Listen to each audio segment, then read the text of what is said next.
a really poignant song, Kyle. Thank you. That was awesome. I liked it. In college, I took a class in social psychology.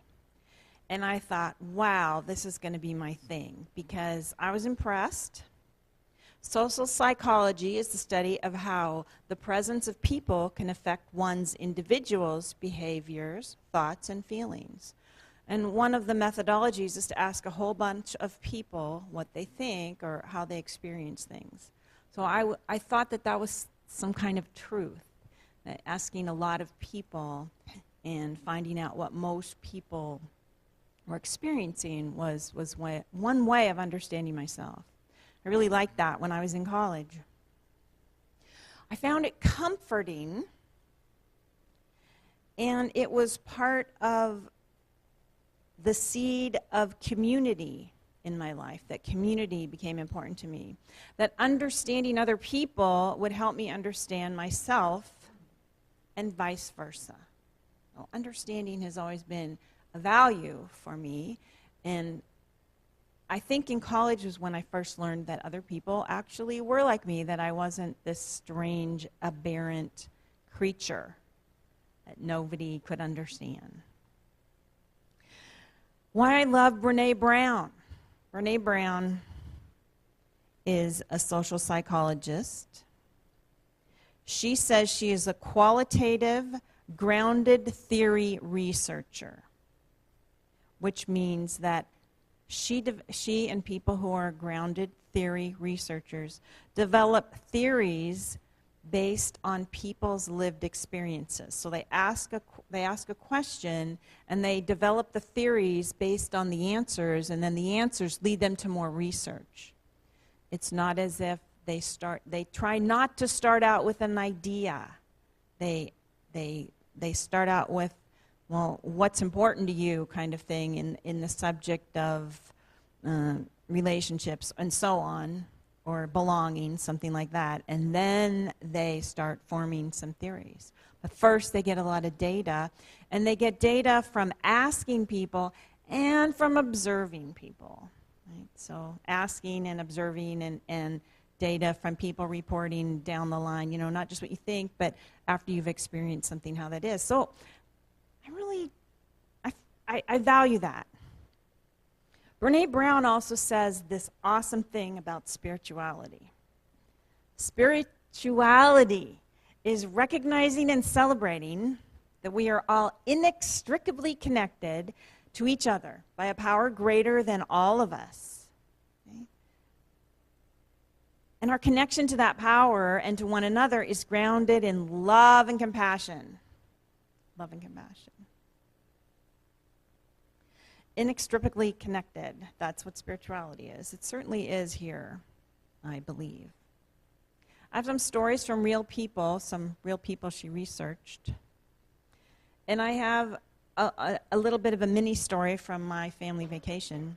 This was a sister vacation. I have 3 sisters, 4 brothers. This was just sisters and a couple of brother-in-laws. We went to above Vancouver, as I told you. Whistler Mountain, which was beautiful. It was absolutely breathtakingly beautiful. I love Iowa. I love the flat of Iowa, and my favorite thing is that I can ride a bike in Iowa because it's so flat. But the mountains do have a majesty and a power, and I enjoyed that. And the clarity of the air. And the funniest thing to me was that I am 64. I am a grown woman. And I get back with my sisters, and oops, it is as if I was 8 again, or 14 again. And in my family, one of the things that it was an unspoken meme was, oh, there's not quite enough. 8 kids makes a little bit of sense that you'd come up with not enough, maybe not enough parenting, not enough. There was always enough dinner, but we still ate it really fast. Not enough of this, not enough of that. And I noticed that when the 4 of us get together, our anxiety starts growing. 2 of them live in Seattle, 1 lives in Oregon, and when all four of us sisters get together, our anxiety starts up because we have some old patterns. So the only reason I want to talk about this is it's a block to my spiritual understanding. I go back in the past, and if I don't pay attention, I start behaving as if there's not enough, or believing that there's not enough. And my interactions with my sisters are about trying to get what I need. I know we're all trying to get what we need from each other, but there's not enough. So, anxiety happens. And everybody has blocks. Mine isn't any more special than yours. We all have things that block us from our enlightened self. That's what healing is about. First step to healing is awareness. Now let me read some of these beautiful stories about healing from Brené's book, Braving the Wilderness. And you will catch the theme.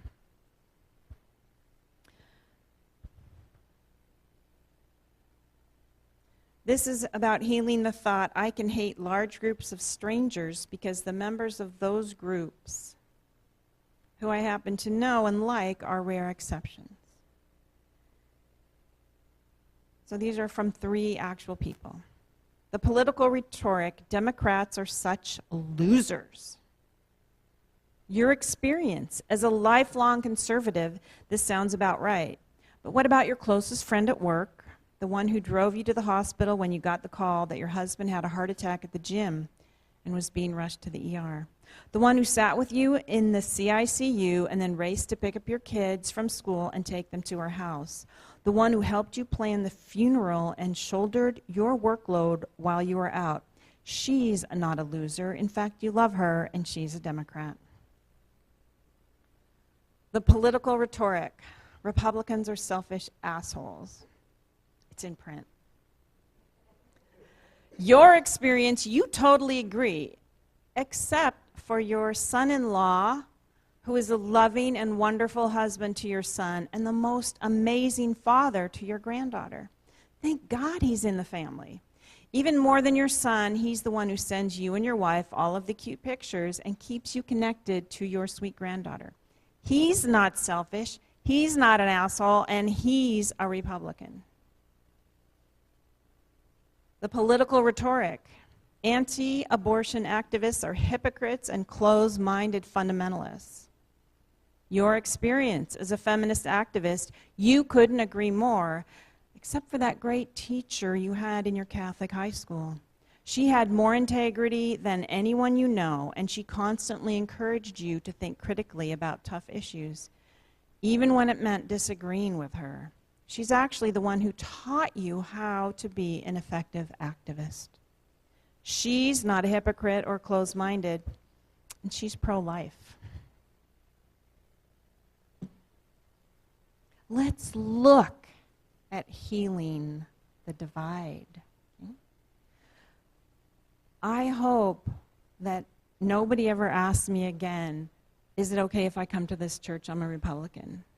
I never want anyone to feel that way. I never want anyone to feel that way. Everybody has everybody in their family, right? All of it. Now, there is a divide. It seems like there's a divide. There's an ecological divide between ourself and nature. There's a spiritual divide between ourself and our enlightened self that we want to be. Today I want to talk about the social divide between ourself and the other, meaning, anybody different, right? Who doesn't believe what we believe. God bless Brené Brown and her research. She has come up with some awesome ways to heal the divide. And here's 4 things she talks about. People are hard to hate close up. Move in. Love it. Speak truth to bullshit. Be civil. Hold hands with strangers. Number 4, strong back, soft front, wild heart. I totally recommend the book, Braving the Wilderness. Totally recommend reading it, looking at it. I've been listening to it as an audiobook when I run, so it gives me a little motivation. I keep listening to it over and over again because it's so good. Now, I want to talk about holding hands with strangers. That one just fills my heart up. I love it. And it's a beautiful practical step to living from spiritual principle. As I said before, the spiritual principle I'm talking about is removing the block to being whole. You know, healing is about removing blocks very often. And removing the thoughts and the beliefs that prevent connection grounded in love and compassion. The first step is awareness. So here's what I say. Our first step is to listen and observe, just like you were a qualitative grounded theory researcher. Okay? Listen and observe. Listen to ourselves. Listen to ourselves. Listen to the other. Listen to the people on the opposite side of our belief system. Listen to your broken, angry, unhealed self. Listen to the other broken, angry, unhealed self. Listen to the voice of love and compassion in you and in them. Now, I'm going to show you a video. It's slightly under 3 minutes. At first, you're going to think, why is she showing me this video? Oh, I was going to turn the lights off. But I want you to watch it. You can hang in, and by the end of 3 minutes, I think you're going to get it.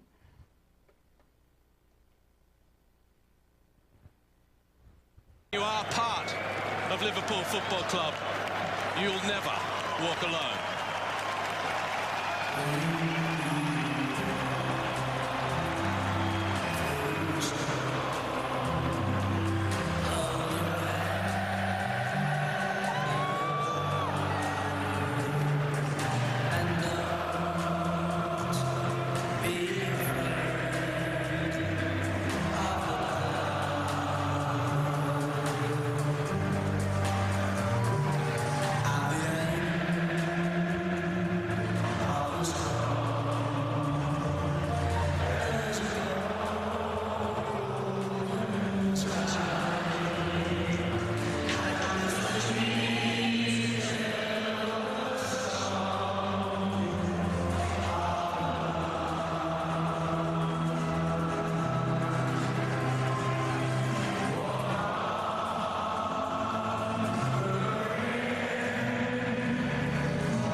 I don't even watch football.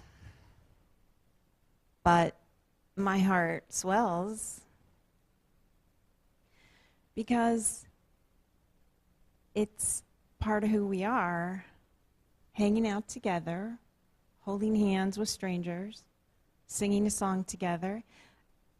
It's why the first time I went to summer camp, I thought that I had my first experience of what I call God, of oneness, when 300 little Catholic girls and their counselors were singing songs around a campfire. I felt the presence of God, and I guess I kind of know why now. It's why 2 Sundays ago, we laughed and cried with Chris when Morgan made that awesome goodbye. It's why we show up for funerals and be together. It's why we feel connected when we show up with candles outside a school shooting or a car accident. It's or stand together in a night ceremony with candles. It's something that seems completely unspiritual. The Grateful Dead concert at the Greek Theater. I mean, has anybody ever had that experience, that they've been at a concert and felt that oneness? It's like you're thinking, what is this about? It's about our humanity and our compassion and our need to be together. And it is just as spiritual at a concert as it is when we hold hands together every day. Now, the other thing that Brené Brown says is, she encapsulates this in an action step in a way, is here's what we want to do. We want to seek out moments of collective joy. The concert, singing, cheering on people at your kids' baseball game, showing up for weddings and christenings. And we want to show up for moments of collective pain, you know. We want to show up at the funeral. We want to show up at the memorial outside the car crash. We want to show up at the protest on the Capitol steps. We want to show up for both of these things, collective joy and the moments of collective pain. And sometimes they're spontaneous. Brené Brown, in her book, she talks about the story when she was driving down a highway in Texas when the Challenger explosion happened. And everybody stopped and got out of their car on that highway and were together. And I guess that moves me the way it moves me when, because it's interesting that, the last point I want to make is it's interesting that funerals matter. I didn't used to think funerals matter. I thought the person's gone, they don't care. And then as a minister, I have been privileged. I've done a lot of memorial services for people I never met. But what I feel like in the room is amazing. I feel like their life. I feel as if I am receiving and being a part of the people who loved them and appreciated them in their life. It's an amazing thing. And it's the same thing about stopping on the highway for the Challenger. It's it's the same thing as singing the song "You Will Never Walk Alone" at a football match in Australia for the Liverpool team. Same thing. So, today, hold hands with strangers here and other places. Seek out sharing your pain. Seek out moments of joy. Let's take an offering for unity. Invite you to take your tithe, your love offering in your hand. If you're using the credit card, there's a little card in there, or just hold it like this. And let us together say this awesome affirmation. Divine love through me blesses and multiplies all that I have, all that I give, and